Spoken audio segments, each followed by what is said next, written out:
Boa noite. Sejam muito bem-vindos à disciplina de arquitetura de computadores. Nós vamos começar a fazer nosso passeio pela física, né, que está por trás dos componentes, né, do sistema de computação, ou seja, que troço é realmente o processador, é CPU. CPU é a mesma coisa que processador? Não. Memória, né, o tipo de memória, que história é memória RAM, né, memória SAPO, memória HD, flash, essas coisas, tudo isso a gente vai estar respondendo nesta nossa disciplina. Na aula de hoje, nossa primeira aula, nós vamos entender, na verdade, talvez o assunto mais importante de todo o curso de computação, que é entender o evento, a atividade conhecida como processamento de dados. Tá? Então, lembrando, aqui é o módulo, tá? A gente vai estar vendo exatamente uma introdução sobre processamento de dados, depois falar de hardware e software, falar de sistema de computação e terminar com o computador de John von Neumann, que é exatamente os assuntos da próxima aula. Tá? Mas hoje a gente vai focar só em processamento de dados, seria essa parte da introdução. E aí, lembrando as referências, todo módulo, toda vez que você baixar nosso material, você vai ver que tem no começo dele exatamente o livro e o capítulo ao qual está associado aquele assunto, para norteá-los exatamente nos estudos. Então, lembrando, Titio Tenenbaum seria o capítulo 1 e no Titio Mário também seria o capítulo 1 que é abordado esse assunto. E lembrando, né, que a gente recomenda, no nosso caso, o Mário, por questão da didática ser mais tranquilo. Tá bom? E aí vamos entender exatamente, começar com esta pergunta, semelhante a uma pergunta que foi feita lá em banco de dados, né? Mas, por favor, deixa eu ver. Hernandes, lê para nós a pergunta em voz alta. O que as empresas precisam saber? E aí, o que elas precisam saber? Informações, né? Por que eu preciso saber informação? Trabalhar com elas, né? O que é trabalhar com elas, Miramar? O que é trabalhar com informação? Por que esse troço de informação é tão importante? Talvez analisar a informação e tentar trazer para o cliente um melhor produto, uma melhor abordagem. Pode ser. Como é seu nome? Gil. Gil, dá alguma complementação em relação ao que o Miramar falou? Pode precisar do seu trabalho, alguma ideia, alguma coisa. A gente pode deixar organizado tudo que a gente pode precisar, não só no consegue aos clientes, mas ao todo o processo da empresa. Afinal de contas, a informação, então, ela, poderia dizer que é um combustível. Um combustível para quê? Para que os gestores, aqueles que norteiam o caminho da empresa, possam tomar decisões. Então, na verdade, quando a gente fala de informação, né, de dados, até que a gente colocou aqui algumas perguntas, né, algumas tarefas aí que são comuns, né, nas empresas, consultar uma pessoa pelo CPF, pesquisar o valor de um produto, gerar lista de produtos que o estoque está baixo, entender quais promoções têm maior impacto sobre, né, nas vendas. Então, será que eu fiz uma promoção no Facebook? Fiz uma promoção no outdoor? Qual foi das duas formas mais eficiente? Foi no Facebook ou no outdoor? Não sei. Pode ser que um anúncio que você colocou no Facebook tenha tido um melhor retorno, tenha tido um alcance no seu público-alvo realmente maior do que aquele que você tinha, né, você teria se você tivesse colocado no outdoor ou na televisão. Em outras palavras, tudo roda em função exatamente da palavrinha-chave, né, que vocês falaram, que seria o conceito de informação. Então, as empresas, elas buscam informação para daí gerar conhecimento. Então, por favor, Patrícia, lê para nós o que seria conhecimento. Primeiro tópico, por favor. O ambiente de negócio no qual as empresas operam está cada vez mais. No ano passado, uma empresa estava bem. Hoje, a situação financeira mudou drasticamente, né? O cenário financeiro e econômico mudou, consequentemente está tendo que cortar, está tendo que diminuir os investimentos, está tendo que rever projetos que tinha médio e longo prazo. Tudo isso exatamente baseado na complexidade do ambiente. Pode muito bem acontecer um evento externo que você não tem controle e afetar o seu negócio. Por exemplo, imagine que Gessé é uma pessoa que trabalha com frutas, vende, né, maçã, banana, hortifruti, né? Então vem toda essa parte aí. E aí aconteceu que os caminhoneiros entraram em greve. Os caminhoneiros decidiram entrar em greve. Ele não está em greve, mas como ele precisa dos caminhoneiros para receber o produto que ele vende, a matéria-prima, né, no caso a mercadoria que ele vende, ele será afetado. É uma coisa que a empresa pode ou não estar preparada. Se ela estiver preparada, ela vai se sair melhor, como hoje está acontecendo. Em toda crise há oportunidade. Então, não é que a crise todo mundo tá ruim, tá difícil, tá. Mas existem pessoas que estão se aproveitando dessa situação para tentar abrir novos mercados, para tentar alcançar um nicho de clientes que não tinha antes, para tentar validar novas estratégias de marketing e assim por diante. Um exemplo besta. Estava eu vindo para cá e passei num posto, que eu vez ou outra abasteço a gás. Meu carro é o Siena, o Tetrafull. E aí eu passei lá no posto e abasteci lá o tanque cheio, R$20, que é o cilindro geralmente, 20 e poucos reais. Aí, quando eu estava saindo, eu vi um cartazinho, né, uma coisinha, o fretista não falou nada, mas tinha visto lá uma coisa, quando eu parei o carro, opa, que se você abastecesse R$20 de GNV, né, de gás natural, ou 35 de litros de, sei lá, alguma coisa de coisa, você ganhava um cafezinho e um pão de queijo. Ora! Fui lá, aproveitei a promoção e tomei um cafezinho expresso com um pãozinho de queijo. Ah, professor, mas é besteira. É besteira, mas é uma forma que é uma sutileza. Não tinha lanchado. Estava pensando em lanchar. Já economizei. Tomei um café, um pãozinho de queijo, pronto, mantenho aqui até eu sair para daí eu jantar. Ou seja, a pessoa pode pensar nessa estratégia, vou fazer um negócio novo, vou atingir um novo nível, ou então novas formas de... Um outro exemplo. Fiéis. Eu sei, para alguns assuntos fiéis já se treme todinho, né, porque vocês não estão tendo arquitetura.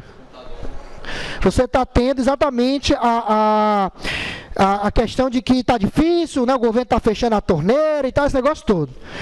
Vocês já perceberam quantas estratégias diferentes as instituições particulares estão fazendo para continuar captando aluno? Por exemplo, tem instituição que está fazendo o quê? Não, você paga metade da mensalidade no dobro de tempo.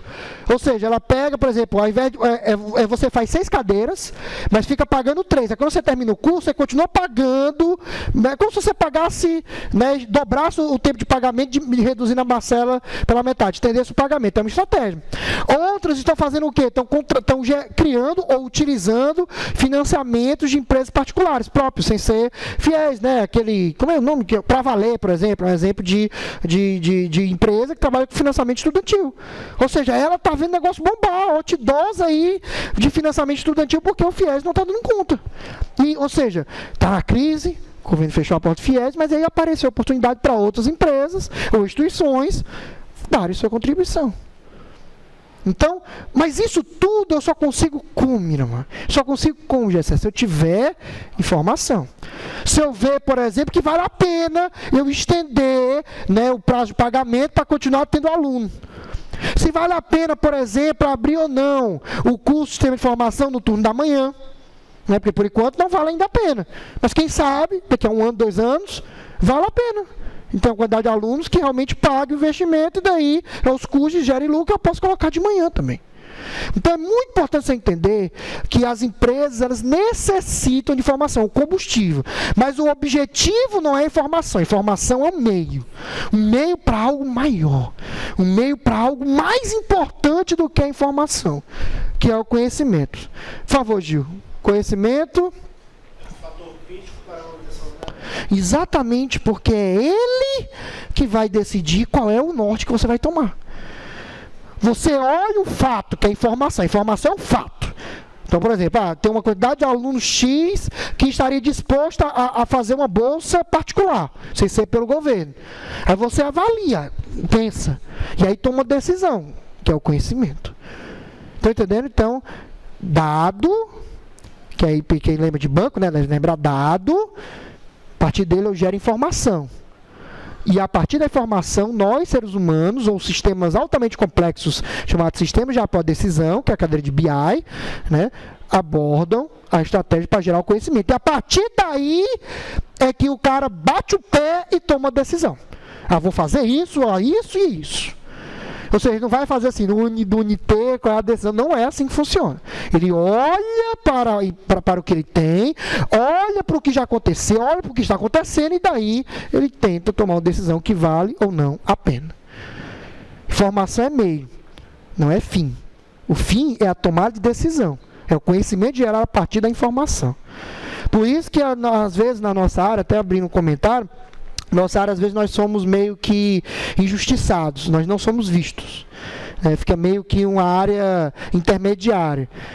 Então, quando você, por exemplo, você pega, chegar aqui um exemplo aqui de um programa, pronto, a Liliana está trabalhando na área, né, desse tipo de aplicativo. A Prefeitura de Fortaleza lançou um aplicativo, né, Meu Ônibus, para você ver os horários do ônibus, linha, essas coisas. né? Então lançou o aplicativo. Quem está fazendo todo o AUE é o órgão em si, né? A ETUFO, no caso.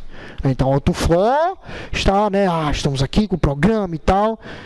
Mas quem criou o programa não foi a ETUFO, foi a equipe de desenvolvimento, né, da Secretaria de Tecnologia. Então, você fica meio que por trás. Por quê? Porque, na verdade, nosso objetivo é a primeira parte, né? Assim, grande parte do objetivo. Só quando você parte para a parte de BI, é que você parte para a parte do conhecimento também. Mas, normalmente, um profissional de computação trabalha realmente com essa primeira parte. Dado, informação. E quando gera informação, acaba o papel do cara de TI. Tá? Ou seja, não é o mais importante. É por isso que a nossa área acaba, às vezes, sendo coadjuvante em alguns cenários. Não quer dizer que não seja importante, porque nossa área pode dizer que é igual a esgoto. Né? Quando não funciona, aí todo mundo lembra, né? E o fedor, né? Então, é a mesma coisa. Tá? Então, exatamente o conhecimento é que é o fator que norteia a necessidade do uso de sistema de informação. E por isso, né, é importante lembrar que não depende do tamanho da empresa. Então, se você é microempreendedor individual, se você tem uma microempresa, sua empresa é gigante, uma multinacional, você precisa ter informação para gerar conhecimento.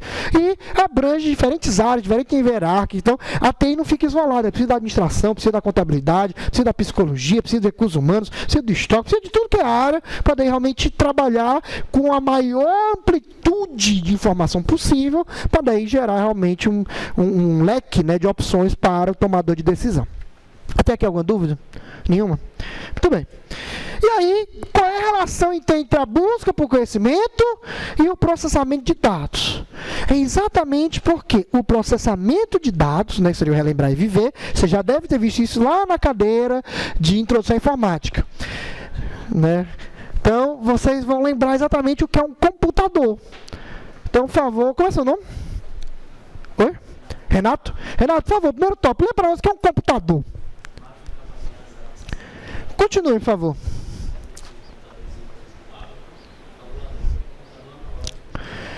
Na verdade, computador é aquilo que computa. Por favor, não pense em coisa besta, né? Computa é o verbo computar, né? Que seria o verbo calcular, tá certo? Cara, computa, você computa, né? Então seria exatamente questão de calcular. E aí o computador, na verdade, é qualquer dispositivo que faz cálculo. Então, a sua calculadora de bolsa, aquela perebinha mesmo, aquela que só tem somar, subtrair, multiplicar, dividir, é um computador. O ábaco, aquele negócio lá que você passava as rodinhas para um lado e para o outro, é um computador. E claro, seu celular, seu smartphone, seu carro pode ser um computador, né? Se você tiver lá aquele painelzinho lá digital. Então, tudo que realiza cálculo é um computador, porque ele computa, né? Ou seja, ele executa um cálculo. Tá? Ele faz processamentos matemáticos.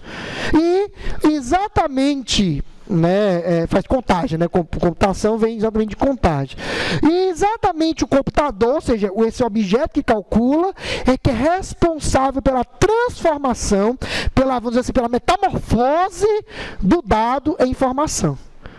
Então o dado, ele entra, acontece um processamento e daí sai informação.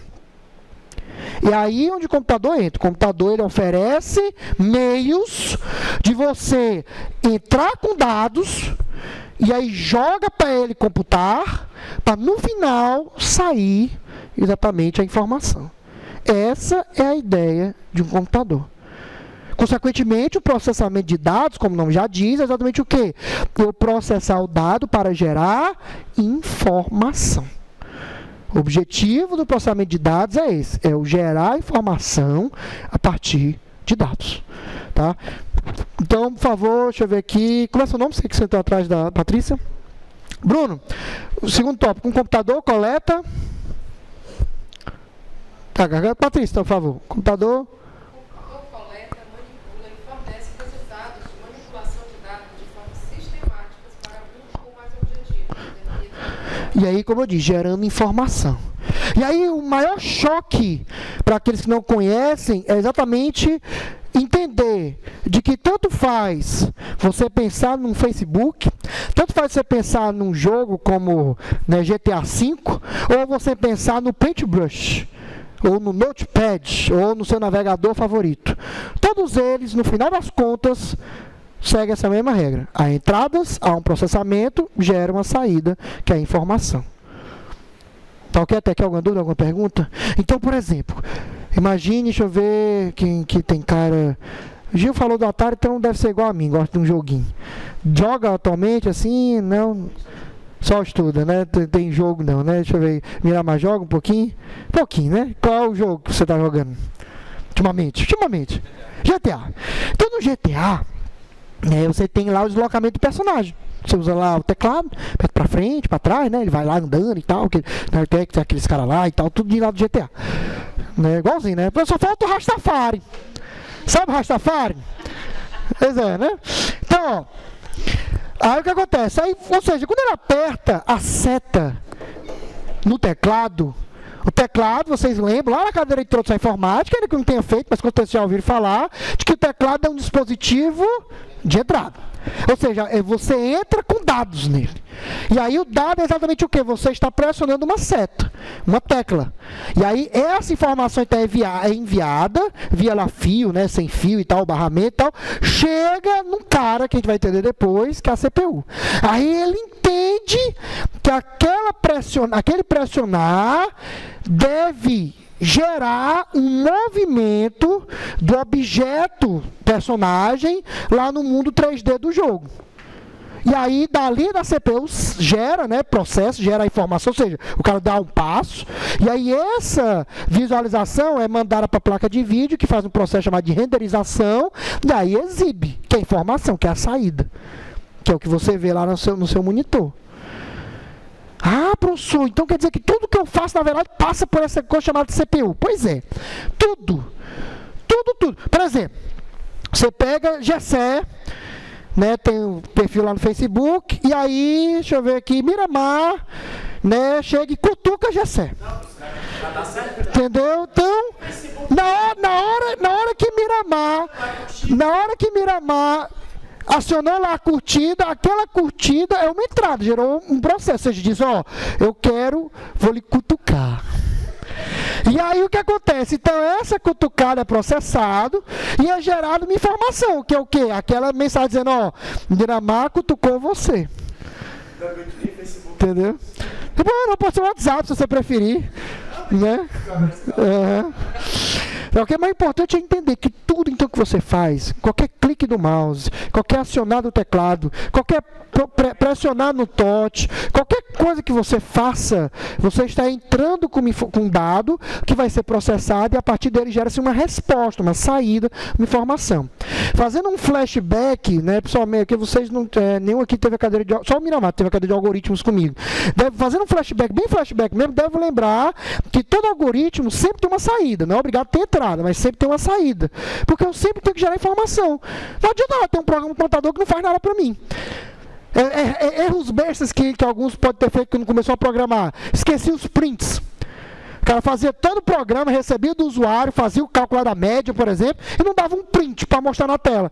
Para que servia o programa? Para nada. Não gerava informação, não mostrava informação para o usuário. Então a saída é obrigatória. A entrada não.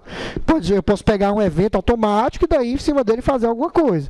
Mas a saída é obrigatória. A gente falou isso já na cadeira de algoritmo. Estamos resgatando aqui, depois de 3 anos praticamente, resgatando essa questão de que eu continuo tendo essa importância. E hoje é que vocês estão entendendo. Por isso que essa disciplina até a gente pretende, né, na mudança, trazer ela realmente para o começo, porque ela é bem mais voltada para o início, né, dos cursos de computação do que no final, como é o caso aqui, que seria 6 semestres. Realmente por causa disso. Porque é exatamente tudo que vocês viram, tudo que vocês estudam na computação, até você mesmo que está nos acompanhando, é para uma finalidade só. Vocês estão aprendendo diversas técnicas que auxiliam o processamento de dados. Quando você pensa em estrutura de dados, você está pensando o quê? Em exatamente como processar grandes volumes de dados, mas é processamento de dados também. Quando você pensa em banco de dados, você está pensando como processar dados mantendo a persistência, ou seja, garantindo que ele está lá guardado para quando precisar depois. Quando você pensa em rede de computador, você está estudando como é o processamento de um dado para gerar informação em outro computador que não seja o que você está, da onde o dado saiu, né? Ou seja, você transmitir aquele dado para que seja feito processamento de dados remotos. Então, todas as cadeiras que vocês tiveram e têm e vão ter de computação são apenas técnicas para vocês aprenderem a implementar um processamento de dados. Então, tudo se resume ao processamento de dados. Então, o curso, professor, quer dizer que 4 anos de formação, exatamente, são 4 anos para que você aprenda diversas técnicas para processar os dados dos seus clientes, dos seus usuários, né, da sua empresa, enfim, do que você precisa.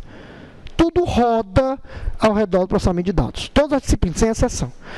Tá, todos. Pode falar uma aí que você vai ver que roda. Por exemplo, professor, eu sei uma que não tem nada a ver. Interface humano-computador. IHC, né? Que é interface gráfica e tal. Tem nada a ver. Tem, cara. Porque exatamente o processamento visual, o diagramação visual, faz com que você processe a informação mais rápido ou mais devagar. Por exemplo, um programa que tem usabilidade, né? Que é bem feito a nível de usabilidade. Não é fácil navegar? Então o usuário rapidamente não encontra o que ele quer. Agora, eu posso ter um programa completão, né, completo a nível de funcionalidades, mas a navegabilidade dele é horrível. Muitas vezes o usuário fica ligando, pedindo um recurso que já tem implementado, mas só porque está difícil de achar. Ou seja, você está piorando, está dificultando o processamento de dados. Diga. Português. Na hora. O que exatamente que está acontecendo nesse exato momento, entre eu e você aqui? Estamos conversando, concorda? Está ocorrendo uma troca de mensagens, um evento. Essa troca de mensagens só é possível exatamente porque você tem 2 dispositivos horrorosos de entrada chamados orelhas, que processam áudio através dos tímpanos, gerando uma informação na sua cachola. Difícil o tic-tac ficar se batendo, mas enfim. Mas é um processamento de dados. Então, vocês me ouvindo agora, vocês estão processando dados. Eu estou mandando uma mensagem, que é o dado, seria o áudio, e o ouvido de vocês funciona como se fosse de entrada, vocês estão recebendo, estão processando, gerando uma informação, construindo um conhecimento dentro da mente de vocês. Tudo é processamento de dados. O que o computador fez foi só o que? Agilizar. Tornar o processamento bilhões de vezes mais rápido em 1 segundo. Tá? Essa é a diferença. E é isso que vocês aprendem ao longo de 4 anos. Tá ok? Então, vamos continuar, passando aqui. Então, exatamente, reforçando a definição de processamento de dados GCE. Primeiro tópico, consiste em obter, extrair informações a partir de... Continue, por favor, subtópico. A extração. A extração de informações consiste na análise de conteúdo dos dados fornecidos e as conclusões retiradas. Realmente, quando a informação, para daí a reflexão em cima dela, tá? E aí você tem, né, 3 passos, como eu comentei. A entrada, que é o input. Patrícia, input. Tá, então, realmente a entrada, input. Você tem o processamento, que em inglês seria process, né, process, né, e a saída, que é o output. Output. Tá? Então, por favor, Liliana, lê para nós a entrada. Input. Refere aos dados de entrada do processamento. São os valores onde o processo irá atuar. Tá? Processamento, por favor, Miramar. Etapa?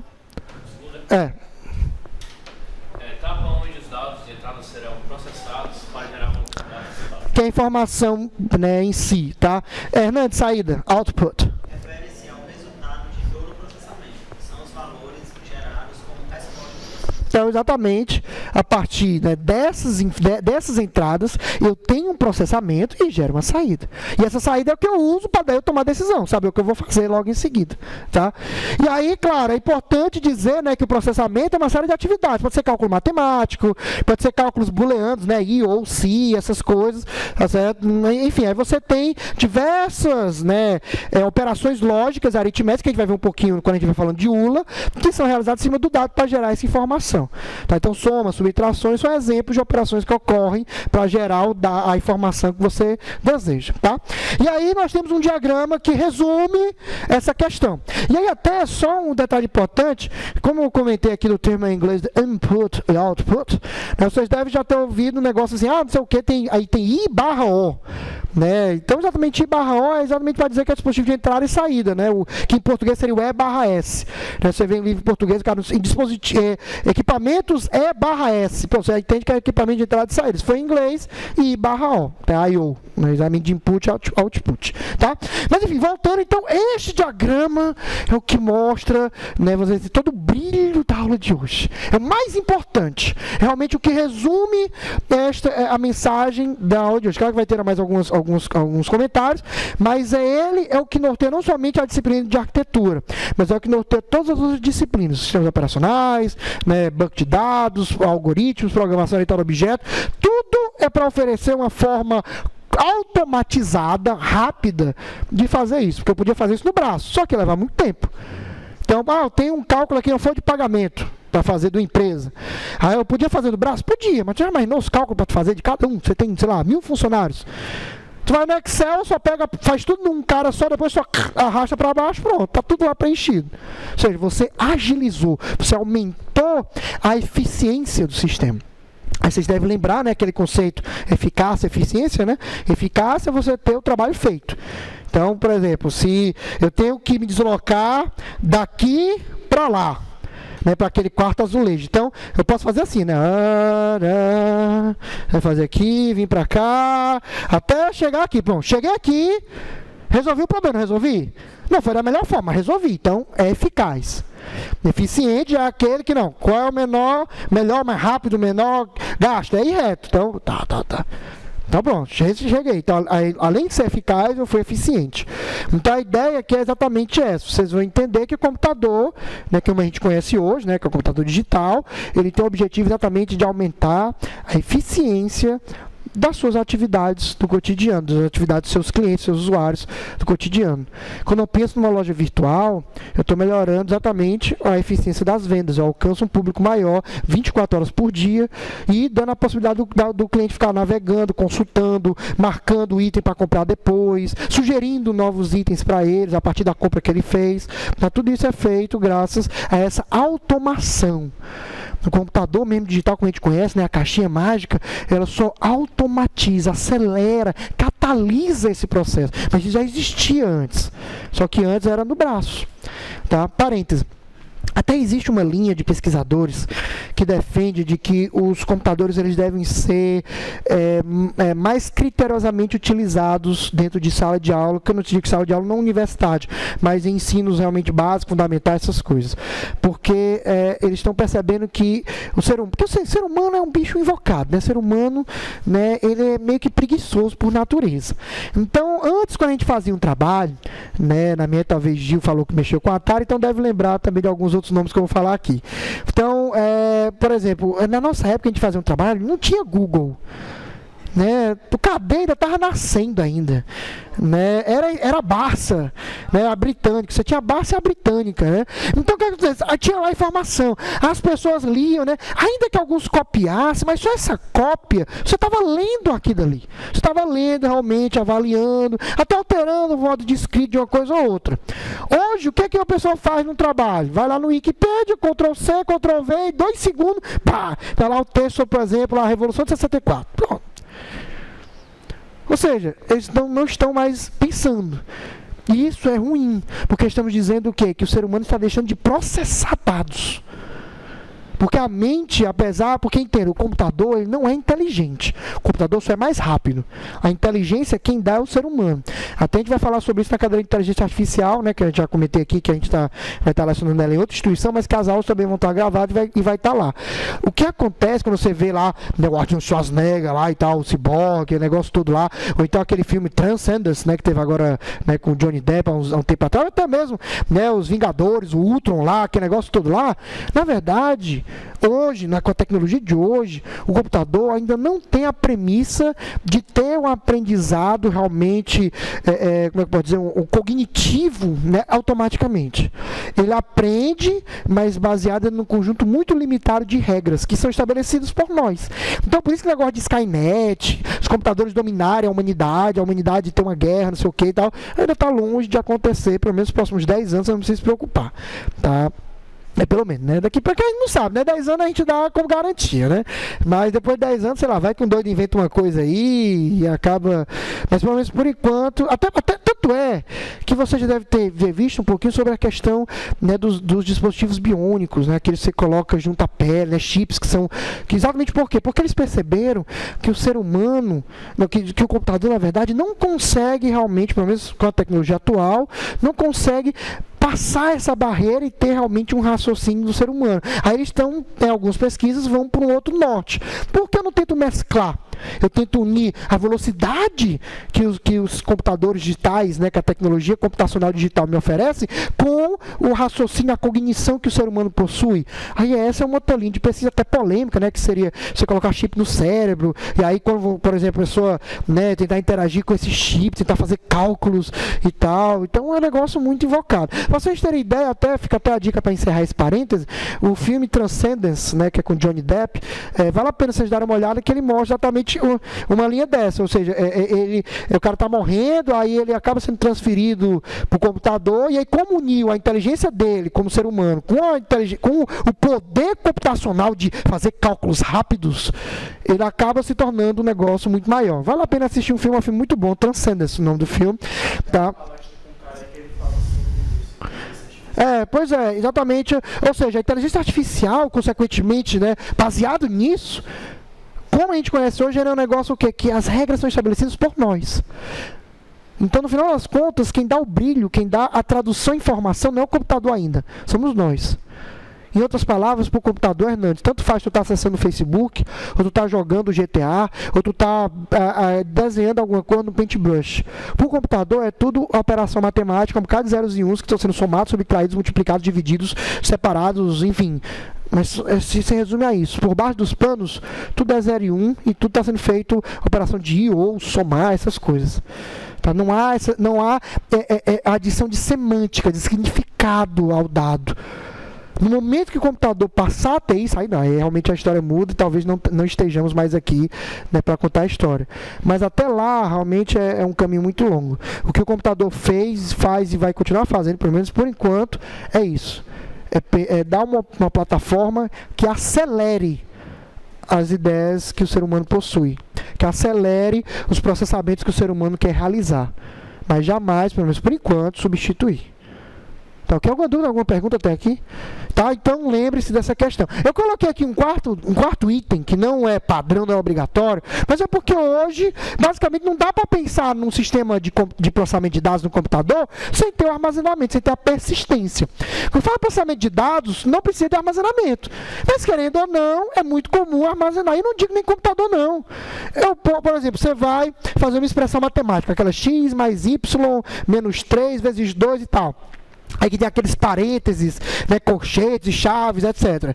Você não fica guardando os resultados temporários lá no caderno? X é tanto, Y é tanto. Aí depois X mais Y, não vai fazendo isso? Então você está usando um armazenamento. É um armazenamento escrito, mas é um armazenamento. Você está usando como parte.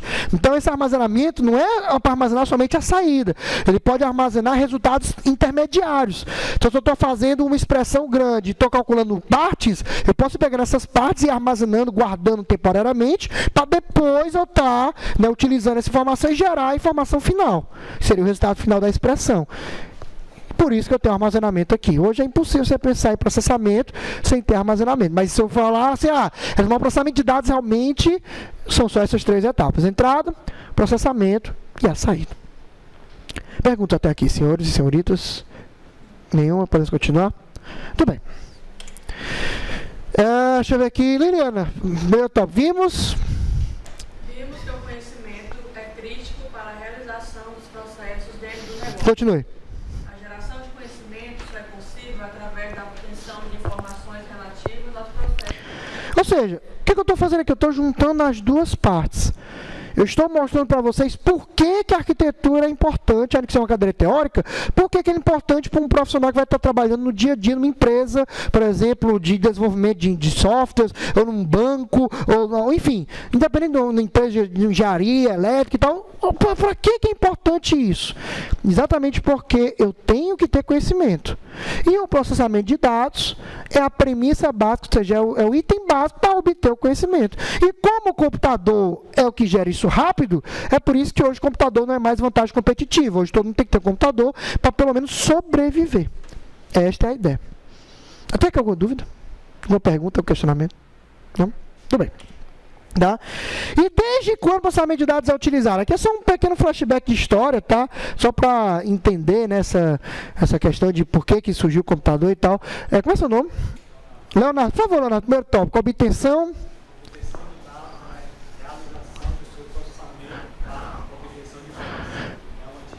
Antiga, né? Antes do caderno, né? Você tinha os livros, antes dos livros, né? Impressos e tal, você tinha os manuscritos, a parede, até os egípcios, né? Pintavam os nomes da caverna, pintavam na parede, exatamente para quê? O que é que tu tá rindo já? Eu já sei o que tu tá pensando, mas isso é coisa sua, tá? Então, ó, quando você quando você olha para a história, você vê que sempre o ser humano, ele tem a tendência, ele tem como é que pode dizer, o instinto de guardar, de armazenar, de arquivar aquilo que ele considera importante para utilizar como base para futuros eventos, futuras decisões, futuras gerações, tá? E é exatamente o que mudou de lá para cá, foi só esses três características. Por favor, deixa eu ver, Janine. O que mudou, o subtópico? O que mudou da atividade para os dias atuais foi o volume de dados, a velocidade do processamento e a flexibilidade dessa aquisição de dados. Volume de dados hoje é um tópico quente na área de computação, que vocês já devem ter ouvido falar no troço chamado Big Data. Big Data para cá, Big Data para lá, sei o que trouxe. Isso é simples, é um bocado de algoritmo que manipula, né, que analisa, que avalia bilhões de teras de informação. Pronto, é basicamente isso. Tá? O pessoal às vezes, Big Data. Na essência é pegar um bocado de dado, grande mesmo, e passar por algoritmos estatísticos, que avalia, né, comportamentos, tenta extrair padrões, essas coisas. Tá? Hoje isso é possível, porque hoje, na verdade, a informação até responde também o terceiro item. Isso é possível e é necessário porque hoje a informação não é só em texto.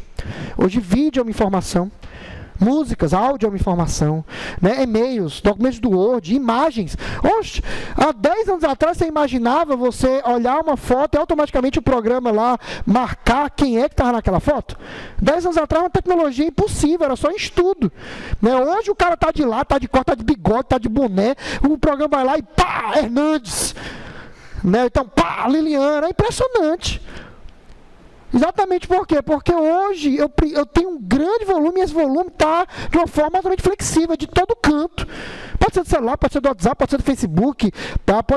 E exatamente até essa descentralização é um problema para as empresas, porque elas não conseguem exatamente trabalhar com múltiplas fontes, né? Só para vocês terem ideia, até hoje, né, embora seja bem mais usado assim, do que antigamente, mas até hoje, estratégias de empresas brasileiras em redes sociais são fracas. Nos Estados Unidos é bem mais pesado. Para você ter ideia, as estratégias que muitas vezes dão mais sucesso não é das empresas diretamente, mas sim a de artistas que fazem o anúncio daqueles produtos e aí por causa da fama daquele artista é que acaba chegando até o público-alvo. É como, por exemplo, besta, mas que se tornou viral. Né? Alguns aqui devem, né, acompanhar as notícias de uns 3 meses atrás, 2, 3 meses atrás. E aí, né, uma pessoa que assim, naturalmente aparece nas notícias é o Silvio Santos. E aí vocês devem lembrar, né, de um pequeno comentário singelo que ele fez no Netflix. Né? Não sei se alguém já viu, depois procura na internet, vocês vão ver. Acho que foi em junho, foi em maio, alguma coisa assim. O Netflix chegou, rapaz, fazer um comercial, uma propaganda, né, de graça praticamente. Aí foi o que ele fez, deu uma assinatura vitalícia pro Silvio Santos. Deu assinatura ao Silvio Santos, testou o serviço, gostou, foi o que ele fez no programa dele. Segundo lugar, e às vezes, né, porque desde que a Globo começou essas mudanças, que a audiência lá dela está só caindo. Então, o SBT, vez ou outra, nos domingos, está até passando a Globo em alguns horários. Então, o que acontece? Hoje, vamos supor, o segundo maior público do domingo à noite, né, na televisão brasileira, o cara simplesmente chega lá e diz assim: rapaz, eu testei um serviço chamado Netflix, baratinho, R$17, R$19, você tem acesso ao cara de filme, adorei, pronto! Só isso aí, entendeu? Vindo de uma pessoa, querendo ou não, né, para vários brasileiros, tem uma credibilidade muito grande, uma pessoa considerada honesta, justa, né? Ele indicou uma série, foi o Breaking Bad? Não, foi... Foi uma série religiosa, uma coisa assim. A Bíblia, né? Ele indicou uma série que era muito boa e assistia no No Netflix, pois é. Então, assim, bastou isso. Alcançou milhões, várias pessoas passaram a procurar o que era o Netflix, o serviço, entendeu? A assinar e tá testar o mês de graça, entendeu? Ou seja, foi uma sacada, entendeu? E ele ainda deu quando ele falou do Netflix, ele ainda disse: ó, Netflix, eu quero uma assinatura. Pois é. Aí foi lá, exatamente, aí foi lá e ganhou, claro, porque ganhou anúncio de graça para milhões de brasileiros atingir. Tá entendendo? Então, até hoje, como a informação hoje não é centralizada, é descentralizada, um desafio é exatamente esse: entender como alcança o meu cliente. O Netflix, de uma forma meio que inusitada, conseguiu atingir um bocado de gente. Mas, por exemplo, talvez, vamos pegar aqui um exemplo que acontece: a TV a cabo, ainda que tenha comerciais, você vê um bocado, né, da Sky, né, lá com a Cláudia Leite, com a Gisele Bündchen e tal, o serviço até cresce, mas não cresce na mesma taxa que cresce o Netflix no Brasil. A verdade é essa. E ainda cobra valores que são considerados fora da realidade quando comparado com o Netflix. Então o que acontece? Essas contas têm que se reinventar. Mas por quê? Porque hoje o negócio está descentralizado. Não é mais do que antes, era só televisão. Então aparecendo na TV era lei. O cara chegou, um artista lá com uma blusa, lá, com a marca, pronto. Era um sucesso. Hoje, se você parar para pensar, eu pedi aqui, levantar a mão. Quantos de vocês, por exemplo, assistem novela? Ou então assiste Jornal Nacional, para não dizer que estou pegando só para a mulher. Quantos de vocês assistem Jornal Nacional? Hoje você vai no UOL, no Terra, no Instagram, que o Instagram não é fonte confiável, né, vamos dizer assim, mas no Globo.com, G1, né, R7, né, exatamente, a pessoa vai em diversas fontes. Então, aí exatamente aqui que está um dos desafios. Como é que eu vou saber realmente como é meu público-alvo se ele está disseminado em rede social, em rede de foto, em Twitter, em sites, entendeu? Como é que eu vou saber isso? É difícil. É um questionamento. Mas existe realmente um público-alvo que ainda prefere o papel ao... É a mesma coisa do livro. Entendeu? Não, mas é que tá. Eu concordo. Um dia elas vão bater as botas. Mas a questão é... O livro, quando lançaram o PDF, eu me lembro demais, né, exatamente quando lançaram o PDF Adobe, né, formato seguro, não tinha vírus, é inviolável, até hoje é inviolável, você protegeu o PDF, acabou-se. Até hoje, o pessoal dizia naquela época: pronto, agora o livro vai acabar, Olha o que é que você vê. O tamanho da leitura ali no Rio Mar, o tamanho da Saraiva. Na verdade, a Saraiva tem 2 no Iguatemi, né? Fora a Saraiva no Rio Mar. Entendeu? E os livros, tudo saindo, né? Fogo e o Gelo, né? O Game of Thrones. Desse tamanho. E o cara lê. Folheia mesmo. Entendeu? Agatha Christie, a série também Jogos Vorazes, tudo lá. Livro, papel, os caras lendo. Nem é porque tem Kindle, tem os próprios iPads com tela de retina, mas o que acontece? Não dá, tem gente que prefere sentir o negócio e tal. Então, claro que o livro online aumentou. Realmente está se tornando, e as instituições até educacionais estão usando esse recurso porque é muito mais barato. Por exemplo, ao invés de eu comprar cada livro, eu faço uma assinatura com a Pearson, né, né, pagando anualmente, tem direito a acesso a todos os livros, eu, meus professores e meus alunos. Entendeu? Valor irrisório para uma instituição, não sei o valor exato, mas é tipo assim, sei lá, o cara paga, botar, sei lá, 10 mil por ano. Mas 10 mil por ano, o cara tem direito a todos os livros da Pearson. E em todas as áreas, não é só computação, não. É direito, medicina, tudo. Por quê? Porque para a editora, não tem que imprimir. É só um servidor, com os arquivos online lá, uma solução que impede de cópia, essas coisas, e o cara acessa. Flexibilizou. Então esse é um desafio que mudou e está mudando e vai continuar mudando. Hoje a gente tem smartphone. Hoje a gente tem celular, mas você já vem, já que tem um braço abrindo, né, já com o Android, né, e o iOS, e a Microsoft também já está nessa linha também, de relógio, de wearables, que eles chamam, dispositivos para vestir. Então já tem estudos para que a blusa faça alguma coisa, que uma pulseira faça uma coisa, que o tênis...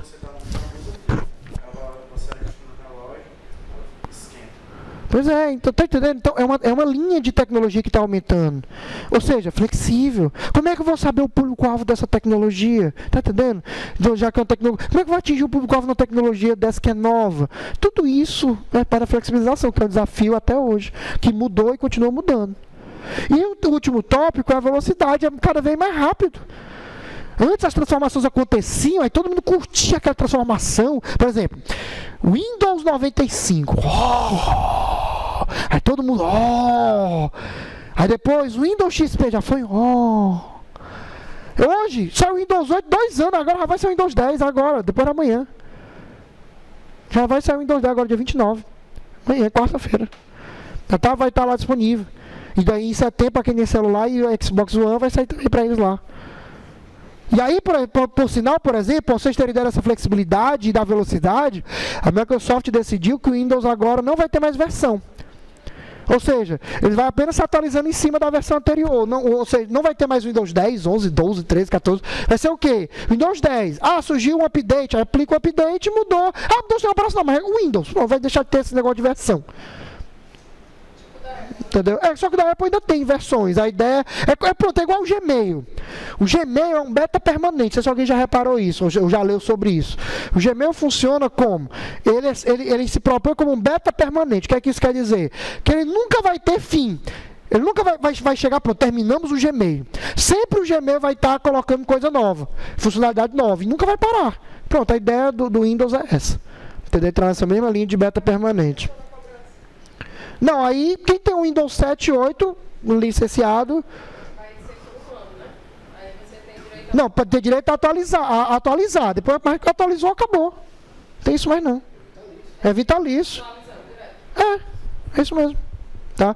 Por exemplo, até hoje, eu comprei o XP em 2002. Até hoje, se eu instalar, é seu. Não tem isso não. Tá? O software é seu. Você não...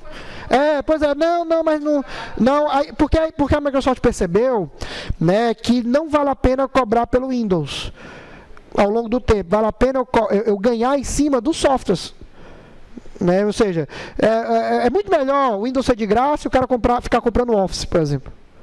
Entendeu? E comprando, o que acontece com a Apple, né? Comprando Angry Birds, comprando os aplicativos, é muito mais lucrativo. Então, é a mesma lógica, tá? Então, e isso acontece muito rápido. Então, por isso que essa proposta, para quê? Surgiu uma tecnologia nova, já atualizou, já está suportando tecnologia nova. Então, é isso que mudou de antigamente para cá. É a velocidade, o volume de dados trabalhado e a flexibilidade, ou seja, onde esses dados estão. E a forma que eles vêm, que eles são apresentados para a gente. Tá?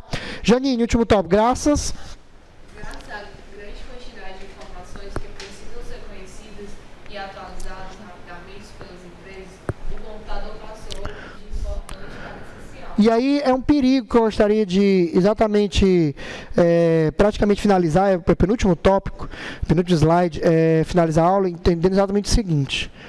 O computador hoje, toda empresa básica, tem que ter um computador.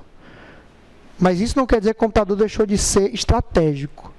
O computador, ele é essencial, eu preciso dele para viver. Mas eu ainda tenho o poder, principalmente quem é de computação, eu ainda tenho o poder de tornar aquele computador um diferencial estratégico. Pensem comigo. Todo mundo tem acesso ao Java. Todo mundo tem acesso ao C#. Todo mundo tem acesso ao C++. Mas por que tem empresa que ganha rios de dinheiro com essa linguagem e tem outros que nada e morrem na praia? Porque as ferramentas são a mesma. O diferencial é o ser humano que pensa numa forma de gerar um processamento de dados diferente. Um novo algoritmo para resolver um problema, um novo aplicativo que não existia ainda. Ou seja, a questão é toda essa. A computação sempre está lá, as ferramentas sempre estão lá. Mas o que dá o diferencial, o que dá a grande diversidade da computação é a sua caixola. É igual a música, são 7 notas musicais. Lá, Ré, Mi, Fá, Sol, Lá, Si. Só que você tem o quê? Infinitas músicas. Geralmente por quê? Porque cada um tem essa cara de fazer uma combinação diferente com essas 7 notas. É a mesma coisa. Tá? E, consequentemente, para encerrar a aula de hoje, só entender, porque na verdade vocês vão ver que alguns livros, o título é Organização de Computadores. Outros vocês vão ver o nome que é Arquitetura de Computadores. Outros vocês vão ver o livro que é Organização e Arquitetura. Existe uma sutil diferença, mas na verdade são a mesma coisa. Tá? Então, Hernandes, por favor, o que é organização? Descreve as partes que compõem o computador e o modo como estes estão organizados. Parte física, diz, ó, a CPU está aqui, ela processa, a memória, né, guarda o dado, fica aqui do lado, tem um barramento ligando, é nessa linha. Isso é organização. Tá, continua, por favor, relativo. Relativo aos componentes físicos e tecnologias aplicadas na construção dessas partes. Ah, memória DDR1, DDR2, DDR3, isso é tecnologia de construção e de operação. Tá, seria nessa linha, tá? Diretamente relacionado aos administradores de ambientes de TI. Ou seja, é o cara realmente, né, que trabalha com suporte, com gerenciamento de servidores, essas coisas. Tá? Segundo, deixa eu ver aqui, Patrícia, por favor, arquitetura, descreve. Descreve a base das especificações, características do sistema de computação. Continue. É diferente às teorias que permitem o funcionamento do computador e software de desenvolvimento. Aqui é a parte, por exemplo, de entender que é um bit é 01, e aí esse bit gerando conjunto de bits gera o byte, aí o conjunto de byte gera uma palavra, e essa palavra é o que trafega pelo sistema de computação, ou seja, a parte de funcionamento. Aí a arquitetura. Ou seja, a arquitetura funciona sobre uma organização. Só que no final das contas, não adianta só dizer que a CPU fica aqui. Eu vou estudar como é que ela funciona também. Então, por isso que um acaba complementando o outro. E aí é por isso que em alguns livros você vai encontrar organização de computadores, só. Aí outros, arquitetura de computadores. Aí outros, organização e arquitetura. No final das contas, você estuda as duas coisas. Você estuda tanto como é o componente físico, como ele é feito, e estuda como funciona, como ele funciona para prover o processamento de dados. É isso que nossa cadeira vai abordar aqui. Tá ok? Tem alguma dúvida, alguma pergunta? Muito bem. E aqui exatamente, né, você acaba, como eu disse, né, tem que entender os dois e torna possível que aprender o funcionamento de um computador. A execução de uma instrução, né, em um processador. Então, quando você pensa, como é que o processador é fisicamente? Ele tem o barramento, tem os pinozinhos e tal, tem a ULA, tem a UC, né, quantidade de controle e o registrador. Aí você amarra a instrução, um código em bits, aí eu já estou falando de arquitetura. É um código, uma sequência de bits que é mandado para o processador e feito um cálculo. Então, tudo isso junto gera organização e arquitetura de computadores, que a gente acaba resumindo carinhosamente de arquitetura, aqui no nosso caso. Tá, na cadeira chama-se arquitetura, você pode ver alguns outros cantos, organização, arquitetura, organização, mesma coisa, faria do mesmo saco. Tá, a gente acaba unindo essas duas áreas, embora sejam sutilmente diferentes, como vocês estão vendo. A gente acaba unindo, então, para tudo eu vou falar arquitetura, mas você entende que tem uma sutil diferença. Tá bom? Para encerrar, eu gostaria de fazer apenas um pequeno fechamento, né? Não está aqui aquele slide que eu comentei da reflexão, mas o próximo aula já vai estar, mas somente do que a gente viu na aula de hoje. Então, nós terminamos vendo o processamento de dados. Alguém poderia me dizer o que é o processamento de dados mesmo, só para enfatizar o que foi que vocês anotaram nas anotações? Janine? Calma nada, bora! O que é processamento de dados? Obter uma informação. Informação é importante por quê, Gil? Por que era importante? A informação é importante por quê? Por que é importante eu ter extrair informação? Depois que você tem a entrada do dado, o processamento da informação, sintetiza tudo que você... Exato, a informação é importante para quê? Para que a pessoa, para gerar o conhecimento. O conhecimento é exatamente o que norteia as decisões. Perfeito, Lisandro, exatamente. E nós vimos que o processamento de dados, então, tem basicamente 3 etapas. Né? A primeira etapa? Entrada. Né? Exatamente a parte, né, de depois do processamento e a parte de saída que gera a informação. E nós vimos também que no processamento de dados hoje, na verdade já de um tempo atrás, mas hoje também tem um quarto componente, que é realmente o armazenamento, não é isso? Que permite guardar os dados intermediários, né, realmente para que possa ser reutilizado em uma futura etapa do processamento, ou naquele instante mesmo, ou no momento mesmo, um tempo futuro. Tá? E exatamente é isso que resume nossa aula de hoje. Então nós vimos exatamente o que era o processamento de dados, como funciona, quais são as etapas, e como ele é importante para a computação e para o mercado, para o ambiente de negócio. Independente da profissão, né, é por isso que todas as outras profissões precisam de nós. Nós, como profissionais de sistema de informação, e aí nós vamos relembrar o que é sistema de informação nas próximas aulas, né, sistema de informação, lembrando, não é só o computador. O sistema de informação é um tripé, onde nós temos a tecnologia, que é a parte do computador, mas também nós temos pessoas e nós temos processos. E exatamente esses três juntos é o que gera a razão de ser de uma empresa. Toda empresa é um sistema de informação. E nós, profissionais de sistema de informação, somos especialistas em o quê? Em observar os processos, diagnosticar problemas ou possíveis melhorias e utilizar exatamente a tecnologia para que as pessoas possam realizar o processo de uma forma mais otimizada. Ou seja, apesar do nosso papel não ser visto de cara pelas empresas, né, se você não vê o cara da TI na frente de um hospital, na verdade você vê o médico, mas na verdade sem nós não haveria como gerar informação para entender, por exemplo, qual a especialidade mais realizada naquele hospital, consequentemente, qual o tipo de equipamento que eu tenho que adquirir, qual o equipamento que já está na hora de fazer as manutenções, né? Quantos será que os leitos estão suportando, ou será que eu tenho que comprar, construir novos leitos? Tudo isso são informações para que eu tome decisões, ou seja, um sistema retroativo. Eu tenho uma situação, então eu tenho dados. Processo para gerar informação. A partir da informação, eu avalio, né, com conhecimento e tomo decisão. A decisão vai alterar o ambiente. E aí pode ser que dê certo, mas também pode ser que não dê, pode ser que novos problemas surjam. E a partir desse novo problema, começa tudo de novo. Processo de novo, gera uma nova informação e tomo decisão. E aí isso. E aí o computador entra exatamente nesse primeiro bloco, entre dado e informação, para que eu possa gerar de uma forma mais rápida. Não é que o ser humano depende do computador para existir. É um erro até falar isso. O problema só é que as coisas que a gente faz hoje em minutos levariam horas ou até dias, dependendo do que for. Um projeto, por exemplo, de um prédio, né, leva hoje, sei lá, uma semana para você fazer todinho no AutoCAD, já os cálculos e tal. Levava antes 1 mês, 2 meses. É só isso que mudou, é a velocidade. E, claro, o volume de dados. Tá ok? Alguma dúvida, alguma pergunta sobre esse assunto, sobre processamento de dados? Nenhum. Na próxima aula a gente faz esse flashback de novo, tá? E aí a gente vai falar também da parte já de sistema de computação, os componentes, né? Hardware, software, falar um pouquinho de bit, byte, né? Entender o que é o bit, o que é o byte, essas coisas, tá ok? Então, antes de vocês irem, eu vou fazer a chamada, vou só primeiro encerrar a gravação, e você, nossa primeira aula de muitas, né? Se Deus quiser, estaremos daqui a 6 meses conversando sobre, né? Já vamos ter falado sobre CPU, memória, dispositivo de entrada e saída, a gente vai falar de wearables, vamos ter aqui, se Deus quiser, Kinect, Mio e outros dispositivos bacanas, para você entender de como a computação está cada vez mais presente. A arquitetura de computador, apesar de parecer um assunto sacal, mas na verdade é um assunto que está presente desde a calculadora que você usa até o seu jogo favorito que você joga no seu computador, no seu PlayStation, no seu Xbox. Tá? Então, para você, um abraço e até a próxima aula.